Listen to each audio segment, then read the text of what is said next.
অভিজিৎ গঙ্গোপাধ্যায়, আপনি তো সভ্যতার সমস্ত সীমা ছাড়িয়ে যাচ্ছেন। অর্থাৎ এত অসম্ভব খারাপ কথা আপনার মুখে শোনা যাচ্ছে যে মানুষ আপনাকে আর মানুষ ভাবছে না। আপনি কি ভেবেছেন? মাননীয় মুখ্যমন্ত্রী, তাকে উদ্দেশ্য করে আপনি যে কথা বলেছেন, সে কথা কোনো ভদ্র মানুষ বলতে পারে বলে আমাদের মনে হয় না। আপনি তো বোঝেনই ভুল, সেটাই তো বোঝা যাচ্ছে এখন। কেউ রেখা পাত্র অথবা বাকি মহিলাদের 2000 টাকায় কিনে নিয়েছে বলা হয়নি। তাদের দর 2000 টাকা বলার মতন অসভ্য এরম চরিত্র আমাদের কারুর নয়। আমরা যেটা অভিযোগ করেছি সেটা হচ্ছে যে তাদের ভুল বুঝিয়ে তাদের 2000 টাকা হাতে দিয়ে ঘুটি করা হয়েছে একটা চক্রান্ত করার জন্য।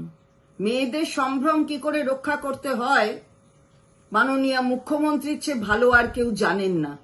আপনি তো দেখছি মহিলাদের সবকিছু জানেন, কে বিউটি পার্লারে কি করে, কে সৌন্দর্যায়ন মহিলাদের তার সম্পর্কে, তাদের কারা কারা তার সঙ্গে যুক্ত, আপনি সব জানেন।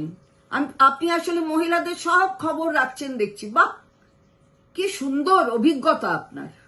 তবে আপনাকে বলতে চাই, এই ধরনের ভদ্রতার সীমা তার মধ্যে থাকুন, পেরিয়ে যাবেন না। এগুলো তো আঙুল আপনার দিকে উঠবে।